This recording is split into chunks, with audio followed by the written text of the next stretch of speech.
ہم اپنی مرضی کا دین لاتے ہیں، اپنی مرضی کی مسلک، اپنی مرضی کا مذہب، اپنی مرضی کی دکان، اپنا مسلک، اپنی سوچ، اور خود ہی جیسے آپ نے فرمایا اگر کوئی معاملہ آتا ہے تو اس کی تحقیق میں بھی نہیں جاتے، خود ہی عدالت لگاتے ہیں، قاضی بن جاتے ہیں، خود ہی وکیل بن کے وکالت کرتے ہیں، خود ہی جلاد بن کے سزا دینے کی کوشش کرتے ہیں۔ مجھے کس نے حق دیا ہے میں کسی کی جان لوں؟ اسلام کہتا ہے ایک انسان کا قتل پوری انسانیت کا قتل ہے۔ اگر یہ خاتون مسیحی ہے تو مسیحی مذہب میں یہ لکھا ہوا ہے تم کسی کی جان نہیں لے سکتے، کسی کو مار نہیں سکتے، کسی پہ ظلم نہیں کر سکتے، بلکہ تم پہ اگر ظلم ہوتا ہے اس کو برداشت کرو۔ تم پہ اگر ظلم ہوتا ہے تو اس ظلم کے خلاف تم اس قسم کی ایکٹیویٹیز سے اس ظلم کو ختم کرنے کی کوشش کرو، نہ کہ تم اس کے در پہ ہو جاؤ۔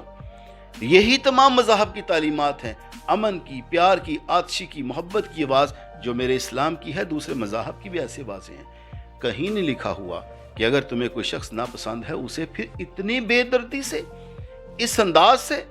آج تو وہ ہندا کی یاد تازہ ہو گئی ہے جس ہندا نے رسول اللہ صلی اللہ علیہ وسلم کے پیارے چچا کو قتل کرایا، نہ قتل کرایا بلکہ کان کانٹے، آنکھیں نکالی، دانت توڑے، آنتریاں نکالی، کلیجہ چبایا، دل نکالا، ان کے پیس پیس کر دیے۔ یہ تو ہندا سے بھی ظالم نکلی ہے، آرام سے سو رہی ہے اس کے بعد۔ میں تو اس کو خبر کو دیکھ کے مجھ سے تو پوری خبر بھی نہیں دیکھی گئی، مجھے محسوس ہو رہا جیسے اس نے کوئی نشہ کیا ہوا ہے، اس نشے میں اتنی بڑھ گئی ہے نشے میں کہ اس کو پتہ ہی نہیں چلا کہ میں انسان بھی ہوں یا میں جانور ہوں، ایک جانور سے بدتر سلوک کیا۔ اچھا علامہ صاحب، لگتا نہیں ہے کہ اس نے اکیلے یہ ساری کارروائی کی ہوگی؟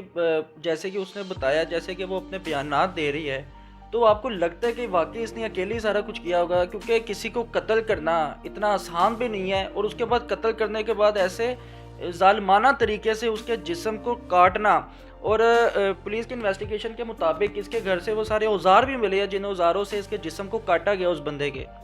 دیکھیے، اللہ تعالیٰ نے مرد کو طاقتور بنایا ہے، عورت کو کمزور بنایا ہے، اور عورت کو اسی لیے آدھی گواہی کا حقدار ٹھہرایا ہے۔ عبادت میں بھی عورت کچھ کمزور ہوتی ہے شرعی اعتبار سے، مرد زیادہ طاقتور ہے۔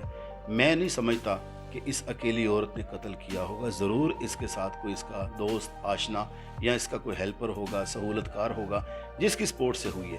میری حکومت پاکستان سے درخواست ہے اس معاملے پہ 10 دن لگے، مہینہ لگے، 2 ماہ لگیں، لیکن تحقیق تک پہنچے، تحقیقات کر کے آخر تک پہنچے، نتائج حاصل کیے جائیں، ان لوگوں تک پہنچا جائے جنہوں نے یہ ساری کارروائی کی ہے، اور قرار واقعی سزا ان کو ملنی چاہیے۔ یہ ہم نہیں سمجھتے کہ یہ ایک اکیلی کمزور عورت کا کام ہے۔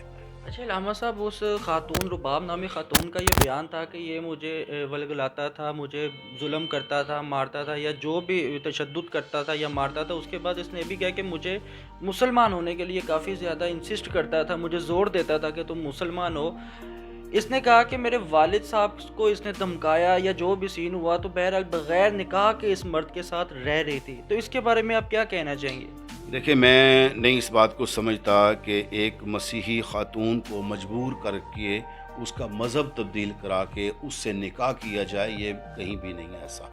ہو سکتا ہے کہیں ایسا ہو، لیکن ہمارے نوٹس میں تو نہیں ہے، کیونکہ اسلام والے کرسچنز کے ساتھ شادی کر سکتے ہیں چونکہ یہ اہل کتاب ہیں۔ اہل کتاب سے شادی کرنے کے لیے ان کو مسلمان کرنے کی ضرورت نہیں ہے، وہ ایسے بھی شادی کر سکتے ہیں۔ لیکن یہ بات کہاں ہے؟ اگر وہ اتنی تنگ تھی تو جب اس نے اس کو مارا تو وہ بھاگ جاتی، وہ تو آرام سے سوئی پڑی ہے، آرام سے اس گھر میں رہ رہی ہے، بلکہ پولیس والے سے پوچھ رہی ہے تم کیوں آئی ہو؟ میں کوئی چوری ہوں، میں کوئی ڈکیتی ماری ہے، میں نے کیا کیا، کیوں آئے ہو تم؟ جب پولیس والوں نے ان سے پوچھا تو وہ کہنے لگی ہے کہ یہ ایسے ویسے ہیلے بہانے کرتے کرتے کرتے مذہب کی بھی آڑ لی کہ یہ زبردستی مسلمان کرنا چاہتا تھا۔ اگر وہ زبردستی مسلمان کرنا چاہتا تھا اس کو اسے رکھنے کی کیا ضرورت تھی؟ پہلی بات۔ دوسری بات، اس نے کہا کہ میں پریس کلب گئی ہوں، احتجاج کیا، تو وہ کہاں ریکارڈ ہے اس کا؟ تیسرا، تھانے میں کوئی ریکارڈ نہیں ہے۔ اگر اس کے ساتھ کوئی زیادتی ہو رہی تھی تو یہ اس کے لیے باقاعدہ ایف آئی آر درج کراتی۔ پاکستان کا کمزور اتنا بھی قانون نہیں ہے کہ وہ اس کی ایف آئی آر درج نہ کرتا۔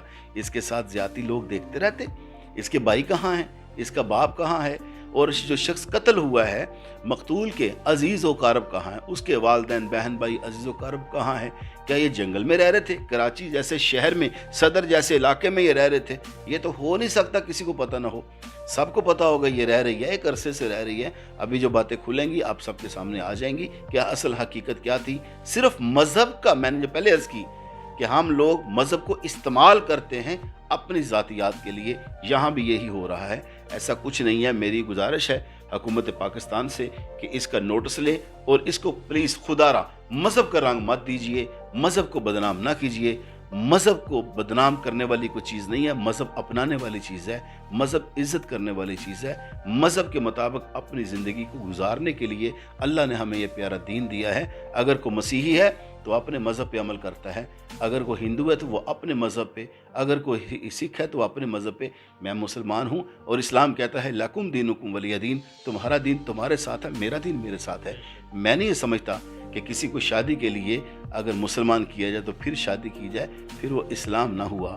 وہ شادی کی خاطر ایک مطلب ہوا، اور اسلام مطلب کے لیے نہیں ہے، اسلام اپنی نجات کے لیے ہے. ناظرین، اگر آپ کو ویڈیو پسند آئے، اگر آپ متفق ہیں علامہ زبیر صاحب کی گفتگو سے، تو کمنٹ سیکشن پہ آپ نے لازمی بتانا ہے، کیونکہ آپ کا ایک کمنٹ ہمارے لیے بہت بڑے حوصلہ افزائی کا سبب بنتا ہے. اسی کے ساتھ اپنے میزبان کو اجازت دیجیے. دیکھتے رہیے لاہوری جلوہ فہد حسن کے ساتھ. اللہ حافظ.